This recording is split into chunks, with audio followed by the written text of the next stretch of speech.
Welcome to LG Transparent Conversations, the traveling podcast series powered by LG Electronics USA that brings crucial conversations about student athlete mental health directly to campuses and beyond.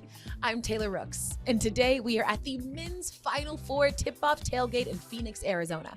Today's topic is Beyond the Whistle, celebrating coaches as unsung heroes and student athlete mental health. And I am so thrilled to be joined by our panelists, Bobby Hurley, Chloé Maleski, and Brynn Holohan.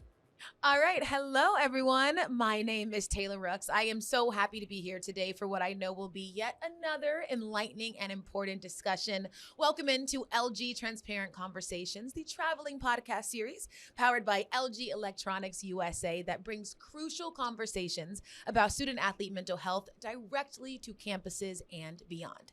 And for our first episode of the spring season, today's topic is Beyond the Whistle, celebrating coaches as unsung heroes and student athlete mental health. This episode will explore their crucial role in nurturing well-being beyond the field, court, or track, and discover the profound influence their guidance wields on athletes' holistic development. But now for the panelists. We have a star-studded group here with us, starting with Bobby Hurley, Arizona State's men's basketball head coach, former All-American Duke Blue Devil, and former professional NBA player for the Sacramento Kings and Vancouver Grizzlies. Welcome in, Bobby. Thank you, Taylor. Of course. We've also got Chloé Maleski, mental fitness coach, Sun Devils athletics counselor, currently working with students here at Duke University and with the LA Rams. We're so happy to have you, Chloé. And we've also got Brynn Holohan, graduate student, former women's lacrosse student athlete, management intern for the Sun Devil Fitness and Wellness peer health educator, and co-ambassador of Morgan's Message. And I am so happy that you are here with us as well. I would really like to begin broadly and just talk about you all's specific experiences as a coach, as a former athlete, as a mental coach. Tell me how a good coach can positively impact mental health through the lens of your experience. That's a great question. I think working with athletes for the past 5 years, I would say coaches are probably the most integral part of their mental health. Them and parents. Like I'd say when I'm working with clients, that's one of the things that comes up most. And the biggest thing, and Bobby and I were talking about this a little bit before, is about creating that positive culture. And not even just, culture isn't something you just set and forget. It's something you show up and you put in place every single day. So if you want positivity and joy to be part of a team culture, that has to be how you show up every single day. Yeah, I love that answer. And I, of course, want to hear your thoughts on how they impact, mental health. But what is it like hearing her say that head coaches are such an integral part of how the student athlete feels? Yeah, it's we're responsible for the entire group, and it's more than just basketball and what the guys do between the lines. It's about relationship building and knowing that my door is wide open for the guys to come in and talk about more than just basketball. I want to know about who they are as people, what's going on with their families and their personal lives, so that I could do a better job of understanding what they're going through. Mm-hmm. And really have that 360 approach Yes. for them as people. What about for you, Brynn? How can a coach really positively impact your mental health? Yeah, at least for me, I've been very fortunate to have coaches just for all different kinds of experiences throughout my whole life, with high school and both college as well. But at least for me, the best coaches that I've had and the ones that have just really impacted my mental health in the most effective way was just kind of like Bobby and Chloé have been already saying, just like really caring about you beyond just being a player, just beyond what you can do on the field, on the court, what you can contribute in games and things like that, but really caring about you as a person and what you're actually going through off the field. Because even though you're a student athlete, you're also a person too. And I feel like a lot of times we forget that kind of third portion of that. And so at least for me, I'm always you're a student and an athlete and a person. And that you can contribute a lot more than that. So the coaches that really recognize that, I feel like have been really critical to impacting me the most. Yeah, okay, I would love to talk a little bit more about that. You started off by saying you have been really lucky to have coaches that have cared about you as a whole person. Tell me about a success story of when a coach was really there for you in a real way. Yeah, at least for me, it goes back to my freshman year of college. I'm originally from Chicago, so it's a pretty far trip, not really close to home at all. It's not like a car ride. It's a pretty long plane ride. So at least for me, coming out here, I was super excited to start playing lacrosse at this high level and just really be at this school and do something different than what all my other friends were doing. I didn't know anyone when I was coming here. But at least for me, like, aside from that, I actually really struggled my first semester of college. It was, like I said, really far from home. Couldn't just go see my parents like down the street or go home that quickly if I wanted to. So I was honestly really homesick. And then even just lacrosse, like playing at that kind of intensity level right away was definitely like an adjustment. And then even with school as well, and like socially, again, I didn't know anyone when I first came out here. So it was definitely a big culture shock, to say the least. But I mean, I know that happens to everyone. It's pretty common when you're coming to college, but at least for me, I struggled a lot. But I was very lucky to have coaches that were able to kind of recognize that even though like they didn't know me that well yet, I was a freshman, they were like, something's up. Like, why? There must be something wrong. Because for me, I felt it on the lacrosse field, but also in my grades too. I was always a very good student. And for me, like, the biggest thing was it was noticeable in just my demeanor, but also just in every aspect of my life. And they're like, what's going on, Brynn? So just even to have a coach just really recognize that and just call me into their office and just be like, hey, like, let's just like talk, like what's going on. And just like not even have like a time limit where it's like, oh, I actually got to be out at 3 though. Like just to really be like, just talk, close the door and just like talk about what's going on in all aspects of my life, like really made a profound impact on me and just really helped me like kind of go from there and like be able to handle things in my life better and know that like they actually were like checking up on me and were like, oh, here's some things that have helped me, because they were a student athlete too. Yeah.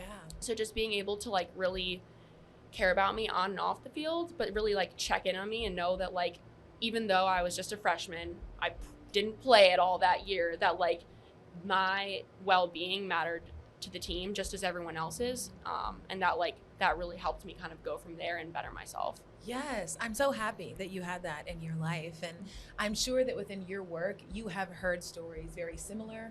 I'm sure that you have heard people talk about the coaches that have helped them in times like that.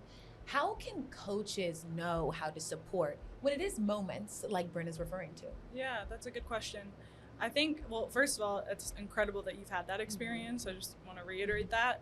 And I think a lot of times when coaches, they reflect on the X's and O's, like what went well in that game, what didn't go well. But something they can also do is reflect on the interactions. Like what interactions went well with my players, what didn't. And not just reflect on the game plan and the game itself, but the social interaction. I really love almost like watching the social tape. Mm-hmm. How can we break down that film and kind of see the interactions, like to your point, they're going well and that weren't, so that you know how to fix it and improve it moving forward. I really love that. Bobby, for you, outside of just family and personal aspirations, what really made you want to be a leader of young people? Well, I mean, I had some tremendous coaching. You know, growing up in a basketball family, my dad was a Hall of Fame high school coach that helped send over 150 kids to college on scholarships in basketball, and then to move on to Duke and play for a guy like Coach K. And you know, just what Coach K did for me at Duke was fantastic, but what he did for me when I was at my lowest moment and I had a car accident my rookie year in the NBA, and you know, it was just a really difficult thing to go through, and I was very fortunate to make it through and survive the car crash. And when I was first conscious, one of the first few people I saw was Coach K. And you know, during his season, he flew across the country to California to visit with me. And I think that's what real leadership and what real coaching is about. It's certainly what you do on the sidelines is important, but what you do behind the scenes and the impact you could have on student athletes' lives is really what drives me. I want to see my young men that I coach go on and have families and be productive people in society and have great opportunities to maybe play professionally. So I love that Coach K clearly has been such an important figure in your life, and I'm sure there are some things that you have taken from him and the ways that you coach. What are some of those things on a personal level? I remember Coach K talking to all his players, whether they were his best player or the 11th or 12th player on the team. So he really did a great job of building those relationships, motivating. You kind of genuinely knew that he cared about you, so you'd run through a brick wall for him. And you just saw his passion and his toughness, and to be able to communicate those things to new generations of people and share your experiences and hopefully help these young men on their journey is important to me. Yeah, and there's definitely a through line of it really feeling genuine. And also, you know, knowing what you are going to get from your coach when you're asking for advice, that also speaks to culture. And I think culture is a word that we use a lot in sports. And some people are kind of thinking, how do you really define it? What does that mean? For you, Brynn, what is a healthy, positive culture? Yeah, at least for me, I feel like I have a common theme in a lot of my answers, but just where everyone on the team feels like they have a role, but also that they're important to the team's success. Because at least for me on our lacrosse team, like we had over 40 girls on our team each year. And so it can be hard a lot of times to really get that kind of size or like that group of people like all on the same page, all feeling like they have a role and they're important, especially like with our team, like only 11 people play on the field at a time. But there's like at least like 45 on the team. So there's only like a certain number of people that like on paper make a difference in a game. And then a few subs, but then also for us at least like we had a travel roster. So like only like 25 people could actually go on the away trips too. So I think at least for me, like on the teams that I've had in both high school and college, like the ones that were most positive where everyone like truly felt important, but also you could feel that between everyone as well, that like we all would truly like ride or die for each other. And I feel like you can actually see that on teams too, even on other ones where I'm like, oh, I know that they all actually genuinely care about each other and love each other. And that from the person who's scoring all the goals, the last person on the bench, every single person feels important and feels like they play a role on the team. And that, again, it stems from the coaches, but then it goes down to all of the players. And I feel like the teams that I've been on like that have been just the most cohesive and like both the most successful, both on and off the field and in the locker room and also practice. Yeah, just that real bond translating. Mm-hmm. What's the hardest part about creating a consistent culture, and what's the most rewarding part? Well, the hardest part is, I would say I've had some experiences that, were very difficult to navigate. And, when you talk about that, it's, I have an example of a kid that, we beat Kansas. They were number one in the country right before Christmas, and it was one of the highlights of our season. We stormed the court. We were going to be nationally ranked. Christmas hits, and then we were going to play Princeton 2 days later, and we were upset at the buzzer on a shot, and you feel devastated. And one of my players who lives in the Phoenix area, later that afternoon, and I was saying to myself, wow, we're nationally ranked, the world's coming to an end, and this is the worst thing that could possibly happen today to me, until I got a call from one of my assistant coaches saying that my player's brother was just shot, and he's in the hospital, and it doesn't look like he's going to make it. And then I'm in the car and I'm driving to the emergency room, and I'm seeing one of my guys just totally broken, crying, just devastated. So those are the times that it's really hard to really know what the right thing to say or do is. But the fact that we had that strong relationship and he knows that I got his back all the time is really what it's all about. And that's kind of what I try and do. Yeah. Oh my goodness. I of course hope everything is okay with your player and his family. And I mean, as you hear that story, right, how important do you think that moment was for his player to know that his coach was there and cared about him and his family in that moment? Yeah, so huge. And I mean, Brynn hit on this before too, but looking at your players as people and really coaching the whole athlete and not just their performance on the court and being there in those moments and having empathy. And a lot of times it's super uncomfortable, right? It's like you just have to sit there with them, have empathy, get in the hole with them. You're not trying to you can't fix something like that. And so really it's just about you being fully present with them. Yeah, absolutely. I think that all of us here can agree that trust and communication are two pillars of any coach-athlete relationship. But what have you found through your work about those two things? Which one kind of comes first, the trust or the communication? Oh, that's a great question. I definitely feel like they're very intertwined, but I love that you were talking about building relationships being the foundation of any team, right? That is the foundation. Trust or communication first. And there's no right answers, right. No wrong answers, whatever you believe it to be. Well, I think it might be the communication builds the trust. And I think a lot of times athletes feel betrayed because they hear one thing or they see one thing or they hear something from their coach and then they see something different. And then that really breaks down the trust. So the communication and their lack of, right? I think a lot of times we talk about creating a positive environment, which is great. But it's not just about being positive, it's also making sure we're not ignoring. Like I see a lot of like when players get injured and then the coaches doesn't interact as much, and that breaks my heart and is really hard to see. So yeah, the communication, transparency, transparent conversation. Absolutely. There we go. LG transparent conversations. That is truly, I think, a cornerstone of any relationship, and especially, as you said, the student athlete and coach relationship. Bobby, you once beautifully said this quote about your dad's coaching style. You said, "He never stopped learning, picking up a new drill. The humility he had about not feeling like he knew everything. I'm always feeling like I'm still learning and developing as a coach." How important is that awareness that you don't know everything and that there's always more to learn? Well, I think that comes from a player's perspective. I played the game at a very high level, winning championships, playing in the NBA, so I understand the journey and the path that the players are, and they're constantly trying to get better every day, and that's what we're talking about to our players. Stay in the moment, let's get better today.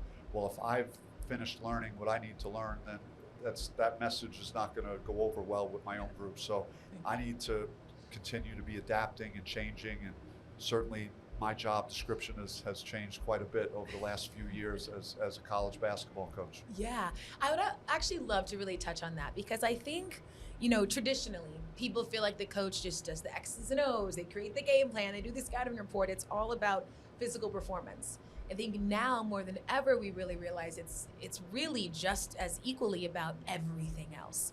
How has that made you adapt in your head what it means to be a head coach? Well, there's a lot of change, and now with the frequency of the movement of players year to year, it's more important to be on the right side and learn as much as you can about the players before they get to you. So what we've done this year is we've contracted a group to do kind of personality assessments and trying to identify the traits that are very important to each of our players and the test takes about 20 minutes to complete, and it gives you like a snapshot of what this kid's makeup is like, what are his strengths, what are things that he values, and then what are some other areas that we could try and improve or work on with him, because it is like speed dating now with the new transfer portal and players we're looking to recruit. So I think this is a very positive thing, and to learn more about our players that we're coaching. Yeah, and have you found that to be helpful? I just did mine, so I just found out like what are things that drive me. So we're in the process of starting to roll this out for our recruits and for our own players in our program. That's so good. I'm sure you're excited hearing that is happening. Yeah. As we all know here, life is so good with optimism. And one of my favorite things about LG is how deeply they believe in the power of optimism. How has positivity been a major tool in your career? Yeah, at least for me, like something that I mainly took away, especially from my freshman year, like I already described kind of my first semester, but then also even second semester was crazy because that was also COVID. So like my freshman year was pretty wild, but other than that, like I kind of, after going home at that time and then really being there until we came back that fall, I really took that time to be able to kind of like reflect on like kind of how I had been doing things and kind of how I can manage just me and my personal wellness and just how to handle anxiety in both just life, but also in sports as well. And at least for me, just a positive mindset is something that like at least from my family, that I've always just been known to have. I feel like naturally optimistic. And there's definitely some times where like that was difficult when you're like, it doesn't really feel like anything's gonna get better right now just based on kind of what's going on. Sometimes it feels like that. Yeah. But at least for me, kind of when I was really able to like practice positivity in a way that also works for me too, and my growth mindset, I feel like really helped me a lot in that like, it might look different for every single person. It's not just like, oh my gosh, I'm gonna wake up and today's great. Like it's not always like that. Life just isn't like that. But being able to practice positivity in my life, and especially in like the form of gratitude, for me is something that like has really helped me a lot. Because I don't know exactly what the quote is, but I heard something like that you can't be like mad and grateful at the same time. So at least for me, I'm like, oh, that is so true. And I always try to practice that I'm like, okay, even if my day wasn't great, like I can still be grateful for things and still have that kind of positive outlook on my life. You know, I love how you phrased that. I would love to get your input on this. The practicing positivity, that positivity is an act that you are engaging in every day, and that there is a way to practice it. Can you further explain maybe what that looks like? Yeah, well, Brynn, I think the gratitude part is a great place to start. We hear that all the time, and they'll, show us snapshots from pro athletes. Look, they're being grateful. This is what contributes to their performance. And I think a lot of time we also hear, oh, of course, like we want a positive environment on the team because we want everyone's well-being to be great. But the research also shows that it increases performance. So I think people get that twisted because of the old school mentalities. But Dr. Mary Fry has done extensive research in showing that if you feel safe, seen, heard in an environment, you're going to perform better because it goes back to that trust. Yeah. So not just looking at it as like our mental well-being, but also the performance side, which I think is so cool. Yeah. Chloé, what made you want to go into this line of work? Why did being a mental coach resonate? Well, I also went to Duke, so you've got Blue Devils, Sun Devil galore in here. And I got to Duke and I choked. And that's my short story of how I got into sports psych. I went from being a big fish in a small pond to at Duke, everyone's faster than me, everyone's smarter than me, who am I? And I think we see that a lot at the college level, right? It's like, they're still the same player. The only thing that changed is the context. So that's what I try to really tell my athletes when that's the challenge, is those transitions. It's like, you're still the guy. It's just your context has changed. But yeah, choking in college and not performing, I was like, what happened? Like, what? And at that time, there was not nearly as much mental health support. So yeah, it's been quite the journey. Yeah. So sinking yourself into this career, and really truly understanding so many of the benefits of it, how do you feel like Duke Chloé would have really benefited from having a current Chloé? Oh my gosh. And like overtraining is so prominent now. And it's like, we can use our mind to do so much more and perform so much better and save our bodies. And we hear more and more about that mind-body connection. I actually got 3 stress fractures in college, and I am completely convinced it was due to the mental stress. But yeah, I just wish I had me. Yeah. But now you're you for so many other people. Yeah. In mental coaching, what is a win? What does a win look like? For an individual client? Yeah, for whichever way you want to answer it. Yeah, I would say a win is those aha moments. Those are my favorite, where they come in and they're able to verbalize. And especially I noticed with my male student athletes, they don't have a lot of outlets to talk about this stuff. And so it goes, most of the female athletes, they have their teams and they talk a lot more openly about mental health. But I love when male student athletes come in and have those aha moments just from saying it out loud and having me reflect it back. Yeah, and that's the win for you. Yeah. I love that. Bobby, you touched on this a little bit, but I would love to hear more about how or what your own personal journey taught you about the importance of having a safe space and the people that you can go to. Well, I mean, these guys are in the pressure cooker, and I've been in that and under a microscope my whole life, so I feel like I have had that experience, so I'm someone that can be a resource for our players to talk to when there are difficult times. And when I played, there was no social media and other ways that these players are even under more scrutiny. So it's a really difficult world for them to navigate, and just try and keep my finger on the pulse of maybe what they're going through, and just try and be as supportive as possible. Absolutely. And of course, you all decided that you wanted to participate in this LG transparent conversation.